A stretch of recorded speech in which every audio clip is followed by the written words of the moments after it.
अल्लाह के नाम से जो बड़ा मेहरबान और नहायत रहम वाला है। मैं हूं आतिफ़ महमूद और आप देख रहे हैं पाकिस्तान टाइम्स टीवी। आज हम आपको बताएंगे पाकिस्तान में कोरोना के हवाले से चंद हक़ाइक़। यकायक ऐसा क्या हुआ कि एक ऐसा मुल्क जहां पे कोरोना अपनी पूरी आबोताब से बढ़ रहा था, एकदम से रुक गया। अगर हम जुलाई के महीने पर नज़र डालें तो ऐसा लगता था कि पाकिस्तान आने वाले चंद दिनों में इटली या ईरान का मंजर पेश करने वाला है। हस्पताल भर चुके थे, मरीज़ों की तादाद में बेतहाशा इजाफ़ा हो रहा था। 13 जुलाई 2020 कोरोना के हवाले से पाकिस्तान का स्याह तरीन दिन, जिसमें तकरीबन 7000 नए केसेस रिपोर्ट हुए और 150 से ज़ायद लोग जान की बाजी हार गए। यकायक ऐसा क्या हुआ कि आज कारोबारी ज़िंदगी खुल रहे हैं, ज़िंदगी अपनी पुरानी आबोताब पे वापस आ चुकी है।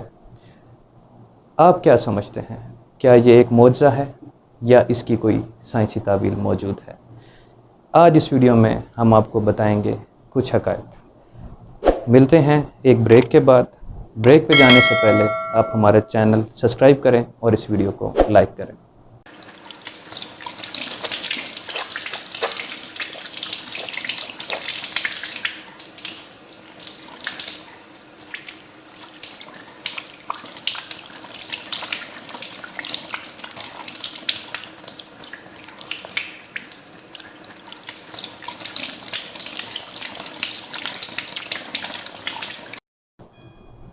Welcome back.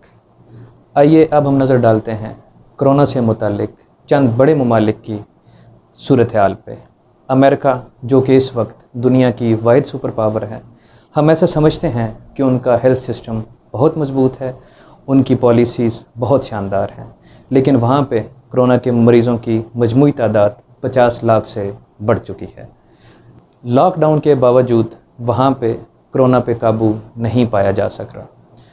अगर हम इंडिया की सूरत हाल देखें तो वहाँ पे कुल मरीज़ों की तादाद 22 लाख से ज़ायद है, जिसमें अभी भी 6 लाख से ज़ायद लोग कोरोना के एक्टिव केसेस हैं। अगर हम देखते हैं पाकिस्तान को, 13 जुलाई 2020 पाकिस्तान में कोरोना के हवाले से स्याह तरीन दिन, जिस दिन तकरीबन 7000 नए केसेस रिपोर्ट हुए और 150 से ज़ायद लोग जान की बाजी हार गए।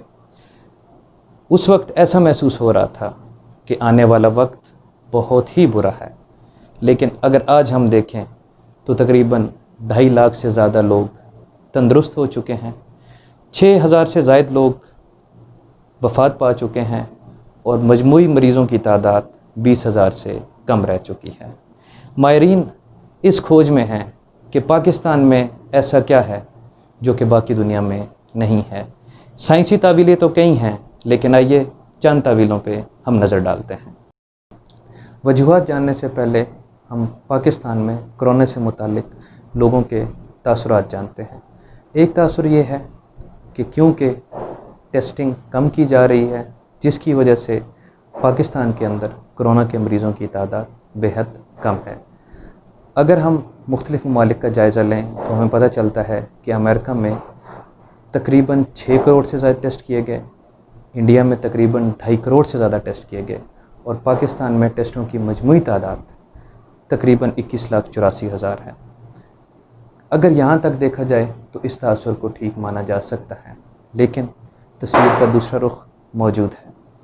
तस्वीर का दूसरा रुख हमें क्या बताता है?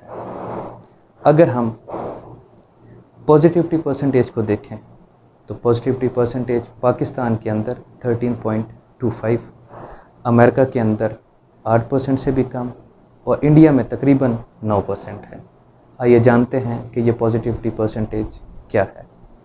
एक मिसाल से समझते हैं। 100 ऐसे लोग जिनका कोरोना टेस्ट किया जाए और उनसे 10 लोग ऐसे हों जिनका कोरोना केस पॉजिटिव आ जाए, तो हम ये कह सकते हैं कि पॉजिटिविटी परसेंटेज 10% है। इसका क्या मतलब है?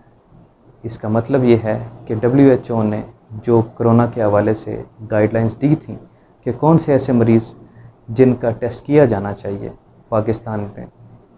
पाकिस्तान ने उस पर सबसे अच्छा अमल किया, जिसकी वजह से पॉजिटिविटी परसेंटेज पाकिस्तान की बाकी ममालिक से ज़्यादा है। अगर आज भी हम देखें तो रोज़ाना की बुनियाद पर पाकिस्तान के अंदर 10 से 15 हज़ार के करीब टेस्ट हो रहे हैं, लेकिन कंफर्म केस उसमें से 1000 से भी कम आ रहे हैं। अगर इंडिया पे नज़र डालें तो कल ही एक दिन के अंदर इंडिया में तकरीबन 62,000 से ज़ायद टेस्ट पॉजिटिव आए हैं। इसका क्या मतलब है? इसका ये मतलब है कि टेस्टिंग कोई ख़ास मायने नहीं रखता है। किन लोगों की टेस्टिंग की जानी चाहिए ये मायने रखता है, और पाकिस्तान ने इस पे अमल दरामद बाकी ममालिक से बहुत अच्छा किया है। अब हम जानते हैं दूसरा तासुर। दूसरा तासुर ये है, क्योंकि चाइना पाकिस्तान का दोस्त है, जहाँ पे सी पैक बन रहा है, तो चाइना सीक्रेटली पाकिस्तान की मदद कर रहा है कोरोना पे काबू पाने के लिए। क्या सीक्रेटली मदद हो सकती है? मेरा ख़्याल में ऐसा नहीं है, क्योंकि कोरोना एक ज़िंदा हकीकत है। कोरोना के मरीज़ खांसते हैं, छींकते हैं, अस्पताल जाते हैं, वहाँ पे उनको अद्वियात दी जाती हैं। तो कौन सी ऐसी अद्वियात या वैक्सीन ऐसी हैं जो पाकिस्तान में मिल रही हैं और बाकी दुनिया में नहीं मिल रही? तो ये तासुर सरासर गलत है। तीसरा तासुर, इसराइल की साजिश। हमारे मुल्क की एक बहुत बड़ी खामी, कोई भी मसला जो कि समझ ना आ रहा हो, इसराइल पे इल्ज़ाम लगा देना चाहिए। अगर हम इसराइल की अपनी बात करें तो वहाँ पे तकरीबन 83,000 मरीज़ हैं और 600 से ज़्यादा लोग मर चुके हैं। इसराइल ने ख़ुद लॉकडाउन किया और तमाम दुनिया की तरह इसराइल ने भी लॉकडाउन किया। उनकी मईशत पे भी असर पड़ा। तो ये बात सरासर गलत है कि ये कोई इसराइल की साजिश है। एक तासुर ये भी है कि अस्पताल के अंदर मरीज़ों को जहर का टीका लगाया जाता है, उनको ख़ुद से मार दिया जाता है ताकि डॉलर लिए जा सकें। अगर हम इंटरनेशनल इकॉनमी की रिपोर्ट देखें तो इस वक्त दुनिया को कोरोना से तकरीबन 5600 बिलियन डॉलर्स का नुकसान हो चुका है। तो ऐसा कौन सा मुल्क है जो दूसरे मुल्क को एक डेड बॉडी के बदले चंद हज़ार डॉलर देगा? सरासर गैर मुनासिब बात। पांचवा तासुर जो कि सबसे हैरत अंगेज़ है कि कोरोना मौजूद ही नहीं है, पूरी दुनिया बंद पड़ी है। तकरीबन 2 करोड़ से ज़ायद दुनिया के अंदर मरीज़ मौजूद हैं। तो ये कैसे हो सकता है कि कोरोना मौजूद ही नहीं है? आइए हम नज़र डालते हैं पहली वजह पे। पहली वजह है स्मार्ट लॉकडाउन। स्मार्ट लॉकडाउन क्या है? स्मार्ट लॉकडाउन ये है कि जिस जगह केसेस मौजूद हैं सिर्फ़ उस जगह पे लॉकडाउन लगाया जाए, बाकी जगह को ऐसा ही खुला छोड़ा जाए। मिसाल के तौर पर इस्लामाबाद के अंदर एक सेक्टर I8 है। अगर I8 के अंदर कुछ केसेस मौजूद हैं तो सिर्फ़ उस इलाके पे लॉकडाउन लगाया जाए, ना कि पूरे इस्लामाबाद पे। कोरोना का फैलाव के लिए मोबाइल करियर होना ज़रूरी है। मोबाइल करियर से क्या मुराद है? मोबाइल करियर से मुराद कि एक ऐसा पर्सन जो कि कोरोना का एक्टिव केस है, अगर वो नकलो हरकत करता है, किसी दूसरे इंसान से मिलता जुलता है, तो सिर्फ़ इसी वजह से कोरोना का फैलाव मुमकिन है। अगर वो एक जगह मौजूद है तो कोरोना का फैलाव मुमकिन नहीं है। इसी वजह से क्वारंटाइन की इस्तिलाह मुतारिफ़ करवाई गई कि अगर कोई पर्सन जो कि कोरोना का एक्टिव केस है उसको किसी ऐसी जगह पे रखा जाए जहाँ पे दूसरे लोग उससे मिल ना पाएँ। स्मार्ट लॉकडाउन की तारीफ़ इस वक्त बड़े बैनुल अक़वामी इदारे और चंद बड़े मुल्क भी कर रहे हैं। दूसरी वजह जो कि इंतहाई हैरत अंगेज़ है, जिसका ताल्लुक़ आपके और हमारे कल्चर से है। आपको पता है हमारे कल्चर में बुज़ुर्गों को बहुत ज़्यादा एहतराम हासिल है। कोशिश यही की जाती है कि हम अपने बुज़ुर्गों को कोई काम ना बोलें, उनकी खिदमत की जाए। कोरोना से मुतालिक बैनुल अक़वामी इदारे ये कहते हैं कि बुज़ुर्ग अफराद इस वायरस का ज़्यादा शिकार होते हैं। अगर अपने कल्चर में हम देखें तो कोशिश यही की जाती है कि अपने घर के बुज़ुर्ग अफराद के तमाम काम हम खुद करें और उनको कहीं आगे पीछे बाहर जाने ना दें, जिसकी वजह से वो लोग कोरोना का शिकार कम हो रहे हैं। तीसरी वजह है एज ग्रुप। अगर हम पाकिस्तान के एज ग्रुप्स देखें तो हमें नज़र आता है कि पाकिस्तान में 60% से ज़ायद लोग 30 साल से कम उम्र के हैं, जिसकी वजह से उनके अंदर क़ुव्वत मुदाफ़ियत बहुत ज़्यादा है, जो कि उनको कोरोना से लड़ने की सलाहियत बख्शती है। बुज़ुर्ग अफराद कम हैं, जवान लोग ज़्यादा हैं। इसकी वजह से पाकिस्तान में कोरोना का फैलाव बहुत कम रहा है। चौथी वजह है पाकिस्तान का मौसम। इस वक्त क्योंकि गर्मी का मौसम है, टेम्परेचर तकरीबन 40 से 45 डिग्री सेंटीग्रेड है, हवा में नमी का तनासुब 80% से ज़ायद है। इस मौसम में लोग अमूमन नक़्ल हरकत नहीं करते, लोग घरों में रहते हैं ताकि गर्मी से बचा जा सके। ऑटोमेटिकली इससे कोरोना का फैलाव कम हो रहा है क्योंकि लोगों की नक़्ल हरकत ना होने के बराबर है। गर्मी से आपके जिस्म में विटामिन डी प्रोड्यूस होता है जो कि एक कुदरती तौर पे कोरोना के ख़िलाफ़ हिफाजती लेयर है। पाँचवीं वजह टूरिज़म। टूरिज़म को अगर हम देखें तो हम इसको दो कैटेगरीज़ में डिवाइड कर सकते हैं, इंटरनल टूरिज़म और एक्सटर्नल टूरिज़म। इंटरनल टूरिज़म, मुल्क के अंदर लोग मशहूर मकामात पर जाना पसंद करते हैं, और एक्सटर्नल टूरिज़म जिसमें लोग बाहर से आपका मुल्क देखने आते हैं। लॉकडाउन की वजह से एयर ऑपरेशंस मुअत्तल थे, जिसकी वजह से ना सियाहत हो रही थी, ना लोग वैसे अपने घरों को वापस आ पा रहे थे। इंटरनल टूरिज़म की बात करें तो पाकिस्तान में क्योंकि सिक्योरिटी के हालात कुछ अर्सा पहले बहुत ख़राब थे, लोगों में एक डर था, उस वक्त लोग बाहर नहीं निकलते थे। अगर हम आज की बात देखें, सिक्योरिटी के हालात काफ़ी बेहतर है, लेकिन लोगों का माइंडसेट अभी तक चेंज नहीं हो सका। लोग अभी भी ये चाहते हैं कि घर में रहें और सेफ़ रहें, जिसकी वजह से इंटरनल टूरिज़म पाकिस्तान में ना होने के बराबर है। टूरिज़म की इतनी ज़्यादा फैसिलिटीज़ पाकिस्तान में मौजूद नहीं हैं। अगर आपने शुमाली इलाका जात देखे हों तो वो वाकई जन्नत नज़ीर हैं, लेकिन वहाँ पे कोई फैसिलिटीज़ मौजूद नहीं हैं, जिसकी वजह से लोग बाहर नहीं जा पाते। टूरिज़म का ना होना भी कोरोना के फैलाव में कम होने की एक बड़ी वजह है। अब आते हैं वजह नंबर 6 के ऊपर। अगर हम आबादी के लिहाज से मर्द और ख़वातीन का तनासुब देखें तो हमें पता चलता है 50% से ज़ायद पाकिस्तान की आबादी ख़वातीन पर मुश्तमिल है। कल्चर के लिहाज से देखें तो कोशिश ये की जाती है कि ख़वातीन को घरों से बाहर ना निकलने दिया जाए। आप सब जानते हैं कि पाकिस्तान में रिमोट एरियाज़ में ख़वातीन को काम करने की आज़ादी हासिल नहीं है, जिसकी वजह से पाकिस्तान का आबादी का एक बड़ा हिस्सा घरों के अंदर मैसूर है, बाहर नहीं निकल पा रहा। कोरोना के फैलाव के कम होने की ये एक बड़ी वजह है। अब हम आते हैं अपनी हुकूमती पॉलिसीज़ की तरफ। शुरू दिन से ही कहा यह जाता था कि हुकूमत कोरोना के हवाले से अपनी पॉलिसियों में कंफ्यूज है, उसको नहीं समझ आ रहा कि क्या करें और क्या नहीं। लेकिन अगर हम आज की सूरत हाल देखें तो हमें पता चलता है कि हुकूमती पॉलिसियाँ वाकई कारगर साबित रही हैं। इसी वजह से आज पाकिस्तान दुनिया में तीसरा ऐसा मुल्क है जो कि कोरोना को शिकस्त देने के दहाने पे मौजूद है। तो ऐसी क्या पॉलिसियाँ थीं? स्मार्ट लॉकडाउन हम आपको पहले बता चुके हैं।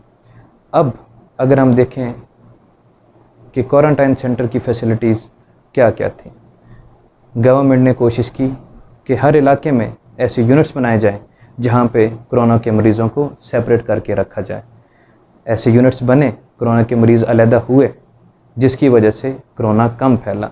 अगर हम शुरू के दिन देखें जब ईरान के बॉर्डर से ज़ायरीन वापस आए, जो कि कहा जाता है कि पाकिस्तान में कोरोना के फैलाव का सबब बने, वहाँ पे हुकूमती गलती हुई, वहाँ पे मिसमैनेज हुआ। 14 दिन वहाँ पे रख के टेस्ट किए बगैर उन लोगों को अपने अपने घरों में वापस आने दिया गया। वो लोग अपने अपने घरों में आए, वो लोग अपने रिश्तेदारों से मिले, वो लोग अपने इलाके में घूमे फिरे। उन लोगों ने कोरोना को फैलाने में अहम किरदार अदा किया। लेकिन शुरू की गलती ही इस हुकूमत की आखिरी गलती साबित हुई। उसके बाद हुकूमत ने देखा, तमाम सूरत हाल को समझा और पॉलिसीज़ बनाई, डाटा इकट्ठा किया, कोरोना के मरीज़ों को ट्रैक किया, जहाँ जहाँ मरीज़ थे वहाँ पे अपने लॉ इन्फोर्समेंट एजेंसीज़ को भेजा, वहाँ पे मरीज़ों को कैप्चर किया और उन लोगों को क्वारंटाइन सेंटर में लाया गया। शादी हाल बंद थे, ट्रैफिक बंद थी, कारोबार बंद कर दिए गए। मीडिया ने बहुत शोर किया, लेकिन गवर्नमेंट ने किसी की ना सुनी, उन्होंने अपनी रेट कायम की। अगर हम मीडिया का किरदार इस सारे मामले में देखते हैं तो मीडिया का किरदार बहुत ही मनफी रहा। आप लोग इस बात से इख्तलाफ कर सकते हैं, लेकिन कोरोना को एक बहुत ही बड़ा मसला बनाकर पेश किया गया। लोग साइकोलॉजिकल इश्यूज़ का शिकार हुए, लोग डर गए, बहुत ज़्यादा लोग साइकोलॉजिकल डिप्रेशन में गए, लेकिन कुदरती तौर पर इसका ये फ़ायदा हुआ कि लोग घरों से निकलना बंद हो गए। अब हम अगर देखें आज की सूरत हाल, ख़तरा अभी पूरी तरह टला नहीं। कोरोना के केसेस अभी मौजूद हैं, अभी भी दूसरी वेव आ सकती है। हम आपको यही कहेंगे कि अभी घर ही रुकें, अपने प्यारों को बचाएं, क्योंकि जब तक पाकिस्तान में कोरोना का आखिरी मरीज़ भी मौजूद है, ख़तरा उस वक्त तक मौजूद है। अगर हम पाकिस्तान की अभी तक की सूरत हाल पे जायज़ा लें तो हम देखते हैं कि आलमी इदारा सेहत ने जितनी भी गाइडलाइंस बनाई हैं, पाकिस्तान और पाकिस्तान के लोग उस पर ज़्यादा अमल नहीं कर रहे। अगर हम अपने देहात को देखें तो वहाँ पे मास्क नापैद हैं, वहाँ पे लोग अभी भी वैसे ही मिलजुल रहे हैं, फौतगियों पे जा रहे हैं, शादियाँ हो रही हैं, लेकिन इसके बावजूद ऐसी क्या वजह है कि कोरोना नहीं फैल रहा।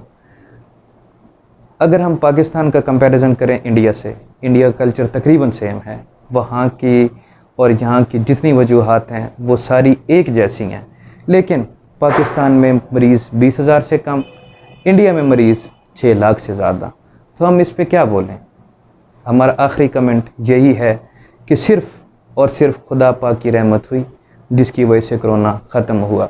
साइंसी तावीलें बेशुमार हैं, आलमी इदारे इस बात की कोशिश कर रहे हैं कि हम देखें कि ऐसा क्या फ़र्क है हमारे ममालिक में और दूसरे ममालिक में जिसकी वजह से यहाँ पे कोरोना ख़त्म हो रहा है, और सेम इसी तरह के कल्चर और डेमोग्राफिक्स जो कि दूसरे मुल्कों में हैं, इंडिया में, ईरान में, अफ़गानिस्तान में, वहाँ पे कोरोना अभी भी फैल रहा है, लेकिन पाकिस्तान में ये ख़त्म होने के करीब है। इकोनॉमी एक बहुत ही बड़ी हकीकत पाकिस्तान के लिहाज से, पाकिस्तान इस वक्त तंग दस्त है, गरीब है, लेकिन इस कोरोना में जहां बाकी मुल्कों की इकॉनमी बैठी, वहां पे पाकिस्तानी इकॉनमी को कोई इतना ख़ास फ़र्क नहीं पड़ा। अगली वीडियो में हम आपको बताएंगे कि वो क्या वजूहात थीं जिसकी वजह से दुनिया की इकॉनमी नीचे आई, लेकिन पाकिस्तान की इकॉनमी अभी भी स्टेबल है। इजाज़त दीजिएगा, मिलते हैं अगली वीडियो में।